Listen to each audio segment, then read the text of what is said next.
Hello, it's that time again. Get up, get off the couch, and tackle your own to-do list. Stay tuned.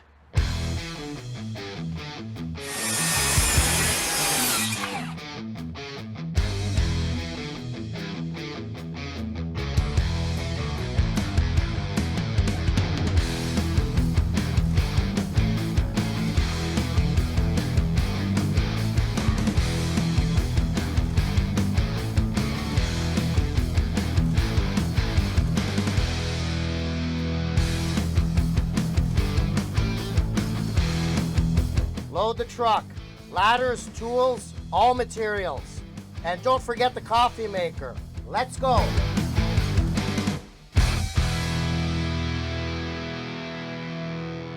Welcome to the Just Ask Bob show. I am your host, Bob Assadourian. For those of you that are new to this series, let me explain it. Very simple. Two goals in mind, always. Number one, to motivate you, to get up, get off the couch, and tackle that never-ending to-do list of improvements and renovations around your home.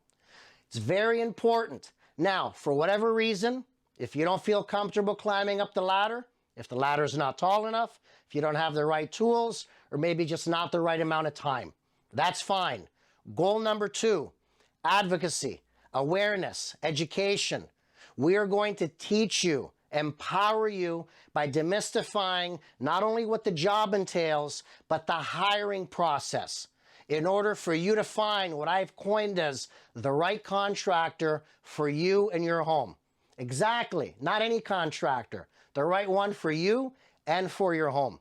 Think back now on your own experiences of your own or your family and friends. Have you ever had a contractor working in your home? You approach him respectfully, quietly, and ask him a few questions about the work he's doing in your home. And he barks the answer. You ask again. He barks even louder. That's disrespect. That's not right. Bob doesn't stand for that. You shouldn't stand for that either. There must be respect. That's not a contractor for you. That's a contractor that's impatient. Speaking of contractors, unlike reality television, today's host is actually licensed. 2 decades, 20 years holding this license. Why is that important? Because it distinguishes the legitimate from the illegitimate. As I like to say, the real deal from the crooks. Our municipality does a big favor for every resident. It offers the master building repair license and the contractor portion to protect you, the homeowner. Not anybody can become a contractor because they own a hammer, a toolbox, and a truck. In Hamilton, you must write 2-hour examination on the Ontario Building Code, pass a police clearance, show that to the city, and also an attestation form showing that you have $2 million minimum liability coverage. Now, what does this translate to you, the homeowner? Number one, the contractor passed a police clearance. You have kids, family possibly, young people in the home, and your possessions. Think about that for a moment. How important the police clearance is. So is the liability coverage in case the contractor damages something, and on and on. Now, the gentleman that doesn't have a contractor license, well, you're taking a risk. You're taking a very, very large risk. So that's why it's absolutely critical to find the right contractor for you and your home. Now, to kick off things today, we're going to talk about an episode from last season, Carolyn Winstanley, an absolutely wonderful, wonderful homeowner that had a lot of bad luck. I mean, I don't know how to unbox all of this. A really quick way to explain it is a lot of bad luck. It started with cracks and some issues on her home. You know, everything appeared cosmetic. But contractor after contractor and even builder, nobody could demystify the process at all. And it was difficult. You know, there was, as she likes to say, a secret behind the walls. Terrible, terrible ant infestation. The worst I've seen in my 30 years in this crazy industry of home improvements. They devastated and chewed up the supporting structure and that exterior wall to such a degree that it looked charred. It actually looked like it was fire damaged. Terrible situation. We needed design drawings. We had to apply for permits. We had inspections coming. We had treatment after treatment from our friends at Skedaddle. Very, very difficult situation. We've seen it through to the end, and we're definitely proud to go back a season to show you how it ended up. Let's go back to last season, to Carolyn's original email. She found me on this very network, watching the Just Ask Bob show. She sent an email, and that's where everything began. Dear Bob, thank you so much for your wonderful local TV show. I love your thorough explanations. I have a lovely old 1949 bungalow on Hamilton Mountain. The brick is attached to a metal grid or something and is loose and ready to fall off. On top of that, since receiving sewers, subdivision went in around my home, which went through the foundation. There are fine and gaping fractures throughout. I don't know who to call or what type of repairman to do the necessary work. The brick is so cracked it cannot be repaired in my estimation. I called Fix My Brick, who sent a young man out who was not very helpful. Then a local builder looked at it but did not want to do the job. I gave up after trying for 2 to 3 years to figure this out myself. Could you please tell me how to proceed from here? What type of contractor do I need, etc. Thank you so much, Carol Winstanley. Well, this has been about a 3-year journey that started with just hairline cracks in the brick facing, the stone facing in the front of my house. So I knew enough that I should get 3 different estimates from 3 different contractors, which I did. So the first contractor told me that the stone facing was good for another 20 years, nothing wrong with it. The second contractor told me the wall was ready to fall off. The third contractor stood on the lawn without examining the facing at all and quoted me a huge exorbitant price and told me to go to the brick store and find some bricks.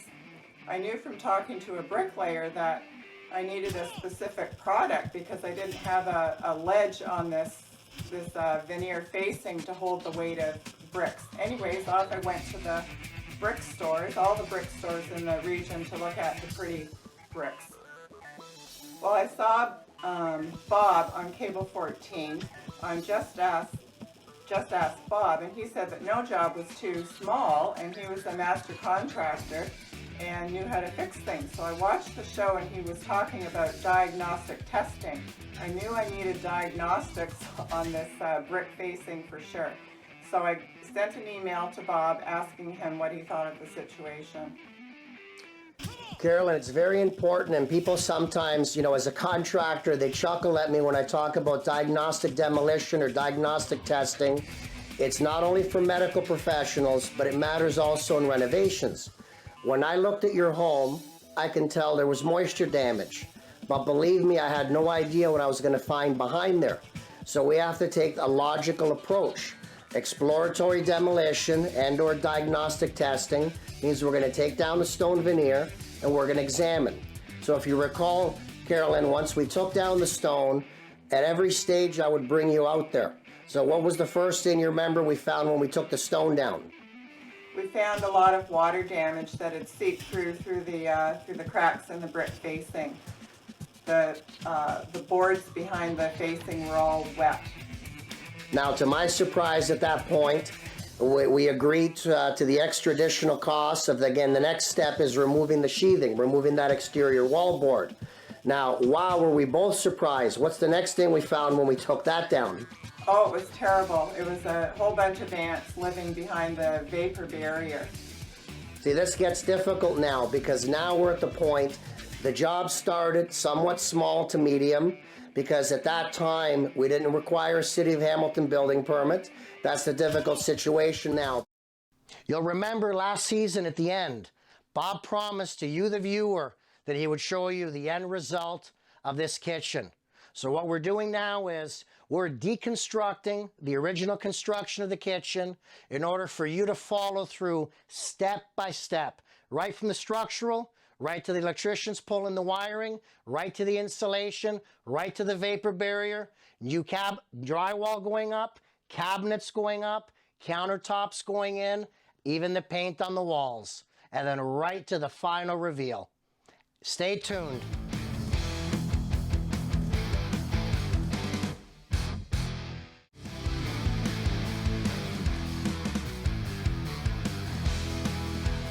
Demolition is completed.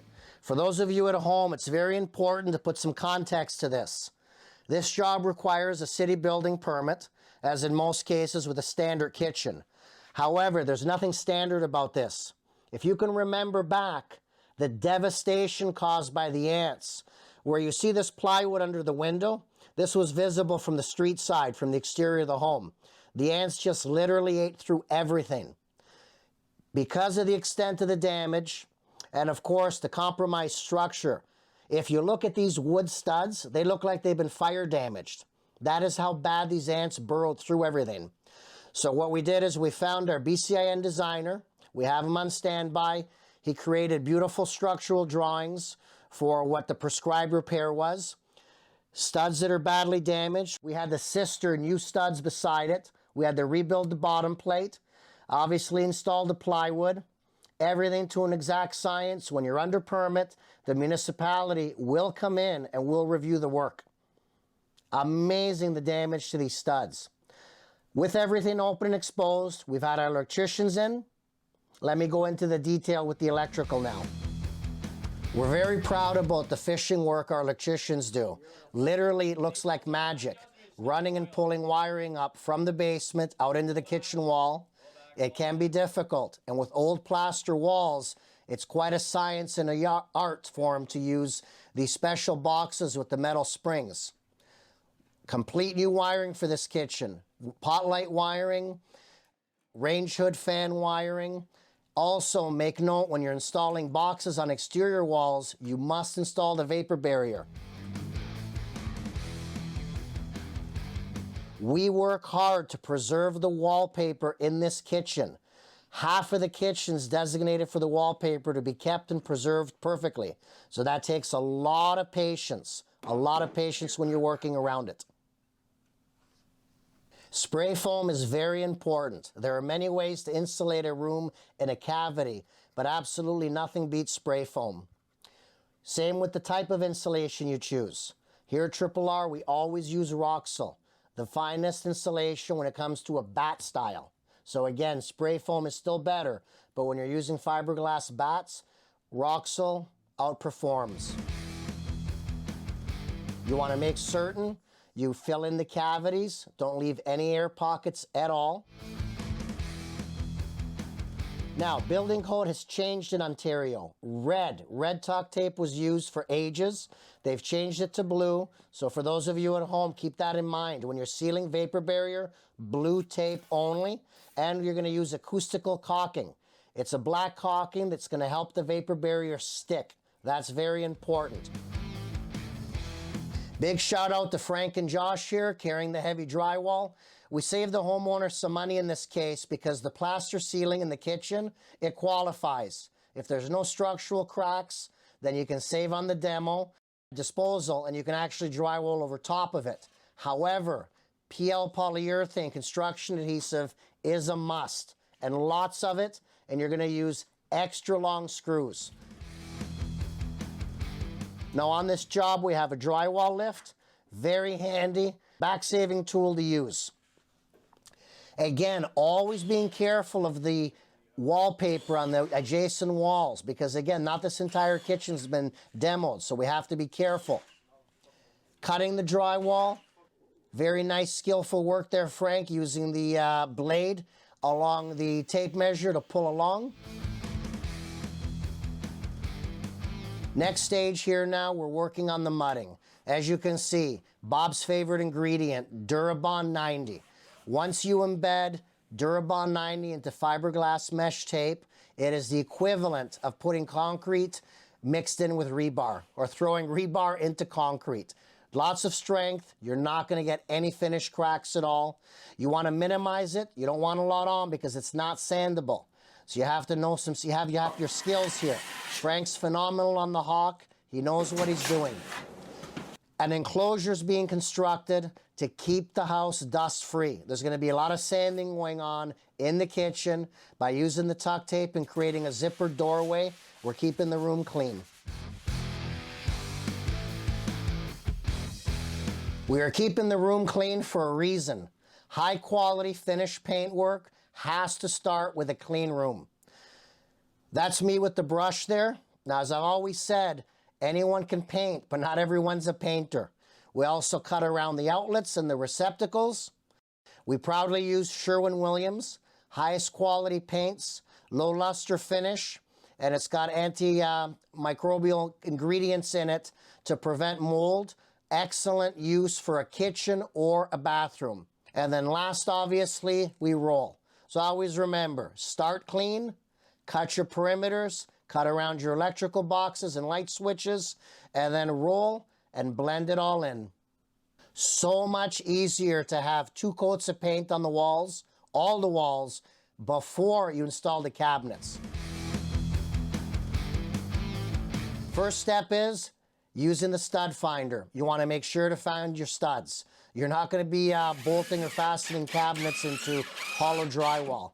Laser equipment, laser levelers, laser line indications, a must to get a true level, plumb, straight kitchen installation. Lots of clamp work, lots of jigs being built. You also want to make sure that red line goes across your openings, your empty cavities where the dishwasher or the stove will be going. So your left-right cabinet connect with the laser line. Lots of work also with the crown molding. Beautiful, gorgeous crown molding in this kitchen, and a very nice light valance across the bottom of all the cabinets, hiding that under cabinet lighting, because you want it to shine beautifully on the new countertop. And that's where we're at now. So as you can see, all the base cabinets have been installed. Everything's prepared and ready. The men, hard workers. This is a big shout out to them. Very hard on the back. As you can see, the supports they wear, carrying the granite or stone in, depending on the job. It's installed, and at times you will have a seam, depending on the size of the kitchen or the size of the openings to get the stuff into the home. So they have a very nice system here. It's a special mixed epoxy that goes in between, and you can see with the electric suction unit, it pulls it in together to create a very, very tight joint. Absolutely phenomenal job these fellas do. They've been doing our kitchen's countertops for many, many years now. Nothing makes Bob happier than an absolutely beautiful kitchen reveal. However, we're not done. After break, we're going to show you how we repaired the damage on the outside. Stay tuned.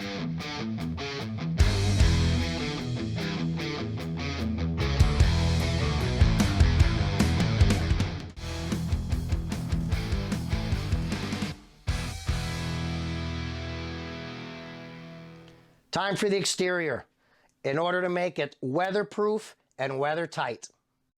Anytime you're installing vinyl siding, try and take advantage of insulated sheathing. In this case, the blue styrofoam. Very important, because when you have the styrofoam on the exterior and you have Roxil on the inside, you're looking at a beautifully warm kitchen. Ideally, a space that you can heat in the dead of winter with a candle, and a space that you can cool in the dead of summer with an ice cube. Now that's what we call Energy Star efficiency. You want to make sure you put on your house wrap, your Tyvek. A homeowner asked for an extra receptacle to be able to plug in a lawnmower. No problem. Electricians are already here. It's logical. It makes sense. They ran one extra simple line that would be for the exterior receptacle with the clear lid. Very user-friendly. Beautiful job on the vinyl siding. Now, the reveal. Absolutely gorgeous. You know, I say this often. When it's a labor of love, there's no labor involved. Every single detail was thought of through this kitchen. One of the most trying things was keeping the wallpaper. Gorgeous wallpaper. We didn't ruin it, even though we used the lift to install drywall across the entire ceiling, and even though our electricians rewired the entire room. Cabinets are beautiful, countertops tied in just a stunning fashion. Enough with me loving this. Let's hear it from the homeowner herself. I love the new kitchen because it has brought the garden outside, inside, and all the work that had to be done very meticulous because of the wallpaper that I had from England. Yes. So with all the tear downs and repairs, that had to remain intact, and it has. So it's wonderful to have brand new, lovely cabinets and appliances and fixtures and curtains and floors and a brand new ceiling, and all of it blends in so well with the style and the age of the house, just bringing a little bit of flowers and country charm into an older bungalow. I must admit, Carolyn, what I love most about your kitchen, it's unique. The wallpaper, and you did instill fear in me when it came to drywalling, mudding, taping, painting, and finishing around the wallpaper, which is from England. That gives this kitchen class and old world character. I love it. Well, the wallpaper had just been installed before the tear down of the kitchen, because I didn't know that the kitchen walls needed to be torn down at that point. Everything was a surprise. Everything was a surprise. And it's been quite a passion of ours, with the end goal of making you happy within your home and enjoying it. Now, we also promised you we'd give you an outlet today for a few thank yous. It was very, very important for you, so you asked me a list of who all the players were, so to speak. Feel free to put out all those thank yous today. I would like To thank everyone from my heart who had a hand in fixing my home, as many businesses and teams of professionals were involved. I'd like to thank Bob Assadourian and his company, Triple R Incorporated, and his TV show, Just Ask Bob, and all the incredible people from Cable 14 who filmed this event. Bob's teams included Bob, Josh, Frank, Evan, Dawn, Peter, John, Andy, Orest, Rudy and Phil, Claudio, Bob's inspector from the city of Hamilton, Joe and Clayton from Skedaddle, Melissa from Decor Restore, Caroline from Peter Martin's, Mike and Marion Camden from Camden Carpets, Aftika Decor, and Nancy at By the Yard, who helped with the curtains and the wallpaper. All these experts in different fields did a beautiful job, and I give my heartfelt thanks to each and every team that was involved. And Carolyn, a heartfelt thank you to you for treating us like family for all the months that we were in your home. In closing now, we have segments here that we call Bob's Top Picks and Bob's Bewares. In this particular case, when you're taping vapor barrier, that's a Bob's Beware, not to be used. About 4 years ago, the building code changed in Ontario. Previously, you were allowed to use, well, specifically told to use, mandated red tuck tape for all joints and overlapping sections of vapor barrier. Now, building code, through science, research, and development, it does change. The new code now is you must use blue. So the municipal inspectors, there was a point where they were giving us contractors, a little bit of a leeway. Not anymore. Must be blue.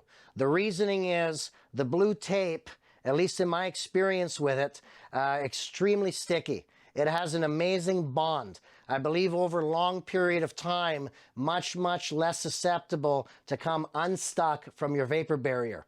The red tape, still approved in Ontario, but for exterior use. So when you're wrapping your home in house wrap or even tar paper, better stay with the house wrap, the Tyvek, than the tar paper. That's where you'll use the red. Another reason, when you bring in a professional, when you bring in a licensed contractor, he or she will know the code. Because again, it's a 2-hour examination on the building code, and that's not the end of it. Us licensed contractors, every 6 months, every few months, especially annually, we brush up on our skills, we brush up on changes to the code and changes in products. So that's very important to keep in touch with Bob's Top Picks and Bob's Bewares. Now, to reach us, believe me when I say this network wouldn't have kept me here for 15 years, a decade and a half, if I wasn't reachable. I will return all your phone calls. I will return all your emails. Absolutely anything, from the foundation to the rooftop, you send your questions to Bob. And Bob doesn't make up answers. If I don't have the answer, I'm going to find the answer. I'm going to seek out a professional in that specific field and respond to you. Your future questions may develop the concept for the very next episode on the Just Ask Bob show. So always remember, get up, get off the couch, and motivate yourself. Now, another way to find out and to learn, everybody learns differently. Some people need to learn by watching. Others need to learn by reading. Others need to learn by listening. We have it all covered on our website, the largest home improvement database on the net, www.justaskbob.com. We have over 150 of these home improvement programs. We have dozens of our how-to radio show programs, and we have dozens and dozens of our Just Ask Bob column, where you can learn at your own pace. Pause, forward, rewind. www.justaskbob.com. And please, while you're on the site, subscribe to our new monthly newsletter. Very important for everything Just Ask Bob and everything home improvement. Now, for those of you that are not that techie and you want to just pick up the phone, absolutely no problem. Bob's old school. 289-649-0196. Again, that's 289-649-0196. Thank you. Until next time.